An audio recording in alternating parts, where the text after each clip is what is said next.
शादी को अभी 3 महीने भी पूरे नहीं हुए।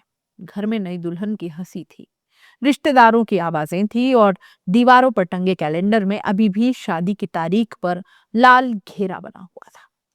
लेकिन किसी को क्या पता था कि इसी घर की एक रात एक पत्नी अपने पति को जिंदगी की आखिरी सैर पर ले जाने वाली है। बात है श्री गंगानगर की 30 जनवरी की एक ठंडी सी रात, करीब 9 बजे का वक्त। अनूपगढ़ रोड पर सन्नाटा था। ऐसा सन्नाटा जिसमें अपने ही कदमों की आवाज डराने लगती है। उसी सड़क के किनारे दो जिस्म पड़े थे।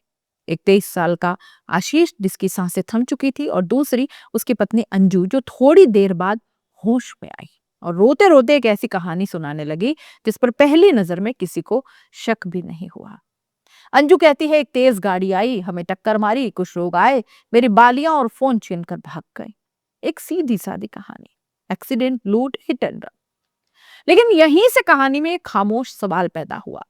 जिस सड़क हादसे में आशीष की जान चली गई, उसमें साथ चल रही पत्नी बिल्कुल सही सलामत कैसे थी? न खरोच, न खून, न दर्द की कोई निशानी।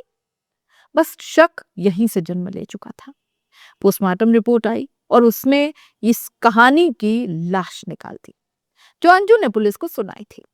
आशीष की मौत न किसी एक्सीडेंट से हुई, न किसी गाड़ी की टक्कर से। उसके शरीर पर बेरहमी से पीटने के निशान थे और मौत की वजह गला घोटा जाना सामने आ गया। मतलब साफ था कि यह हादसा नहीं था, एक हत्या थी और हत्यारा कहानी कह रहा था। पुलिस ने मोबाइल डेटा खंगाला, कॉल डिटेल्स निकाली गई। एक नाम बार बार सामने आया, संजू। अंजू और संजू के बीच लगातार बातचीत चल रही थी, दिन में, रात में, शादी के बाद भी। जांच आगे बढ़ी तो परतें खुलती चली गई। अंजू अपनी शादी से खुश नहीं थी, दिल कहीं और अटका था। एक पुराने रिश्ते में, एक पुराने प्रेम में। और जब वो कुछ दिन पहले मायके गई तो फिर ये साजिश पैदा हुई। 3 लोग और इस साजिश में जुड़े, संजू के दोस्त रॉकी और बादल भी। प्लान बिल्कुल फिल्मी था लेकिन नीयत पूरी तरह शैतानी थी। अंजू जानती थी कि आशीष रोज खाना खाने के बाद टहलने निकलता है और उस रात वो जानबूझकर उसे उस सुनसान रास्ते पर ले गई जहां झाड़ियों के पीछे 3 लोग पहले से इंतजार कर रहे थे। जैसे ही अंधेरा गहराया, आशीष पर हमला हुआ। पहले लाठियों और हाथों से उसे अधमरा किया गया और फिर उसकी सांसें हमेशा के लिए रोक दी गई। और कहानी को लूट दिखाने के लिए अंजू ने खुद अपने कान की बालियां और मोबाइल हत्यारों को सौंप दिए। सब कुछ परफेक्ट लग रहा था, लेकिन सच्चाई कभी पूरी तरह छुपती नहीं। जब तकनीक, मेडिकल रिपोर्ट और सवालों की परतें खुली तो अंजू की बनाई हर कहानी जमीन पर गिरती चली गई। और आज अंजू, उसका प्रेमी, उसके तीनों साथी जेल की सलाखों के पीछे हैं। और एक सवाल अब भी हवा में तैर रहा है, जिस इंसान ने अपनी जिंदगी किसी के नाम लिख दी, उसे क्या पता था कि वही नाम उसकी मौत का दस्तखत बन जाएगा। ये सिर्फ एक हत्या नहीं है, ये रिश्तों पर लगा वो दाग है जो शायद कभी साफ नहीं होगा। श्रीगंगानगर ही नहीं, पूरा राजस्थान आज यही सोच रहा है, अगर प्यार इतना खतरनाक हो जाए तो भरोसा किस पर किया जाए।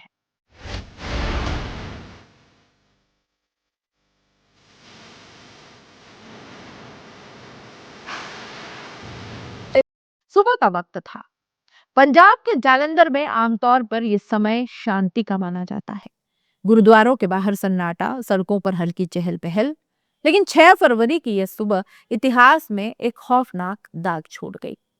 हर रोज की तरह आम आदमी पार्टी के नेता लकी ओबरॉय गुरुद्वार में माथा टेक कर बाहर निकले। वही रूटीन, वही समय, वही रास्ता। शायद यही उनकी सबसे बड़ी भूल बन गई। जैसे ही वो अपनी थार गाड़ी की तरफ बढ़े, अचानक एक स्कूटी वहां आकर रुकी। हेलमेट और कपड़ों से चेहरे पूरी तरह ढके हुए थे, मानो पहचान छुपाने की पूरी तैयारी पहले से हो। अगले ही पल बिना किसी चेतावनी के बंदूकें तान दी गई और फिर गोलियों की आवाज। दिन दहाड़े सुबह करीब 7:30 से 8 बजे के बीच खुलेआम फायरिंग शुरू हो गई। लकी ओबरॉय जान बचाने के लिए भागे, लेकिन हमलावरों का इरादा साफ था, उन्हें जिंदा नहीं छोड़ना। कुछ ही सेकंड्स में गोलियों ने उन्हें छलनी कर दिया। सड़क जो अभी तक शांत थी, अचानक दहशत से भर गई।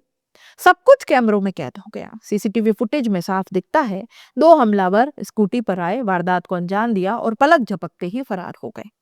आनन फानन में लकी ओबरॉय को अस्पताल ले जाया गया, लेकिन डॉक्टरों ने उन्हें मृत घोषित कर दिया। मौके पर पुलिस पहुंची, एफएसएल की टीम बुलाई गई, इलाके को भी घेर लिया गया। जांच शुरू हुई, कितनी गोलियां चली, कहां से हमलावर आए और किस दिशा में भागे, हर एंगल खंगाला जाने लगा। पुलिस के मुताबिक यह हमला अचानक नहीं था। लकी ओबरॉय रोज इसी वक्त गुरुद्वारे आते जाते थे। इसका मतलब साफ है कि रैकी की गई, किसी को उनके हर कदम की जानकारी बहुत अच्छे से थी।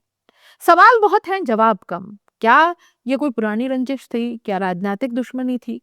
या फिर कोई और गहरी साजिश थी? लकी ओबरॉय सिर्फ एक नेता नहीं थे, उनकी पत्नी नगर निगम चुनाव लड़ चुकी थी और वो पार्टी के अंदर एक सक्रिय चेहरा माने जाते थे। उनकी हत्या के बाद पंजाब की राजनीति में भूचाल आ गया। विपक्ष ने सीधे तौर पर सरकार और लॉ एंड ऑर्डर पर सवाल दाग दिए।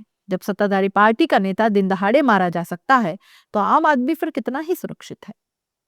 फिलहाल केस की जांच जारी है, सीसीटीवी फुटेज खंगाले जा रहे हैं, हमलावरों की पहचान की कोशिश भी हो रही है, लेकिन एक सच बहुत साफ है कि ये सिर्फ एक मर्डर नहीं था, ये पंजाब की सड़कों पर दहशत का खुला ऐलान था।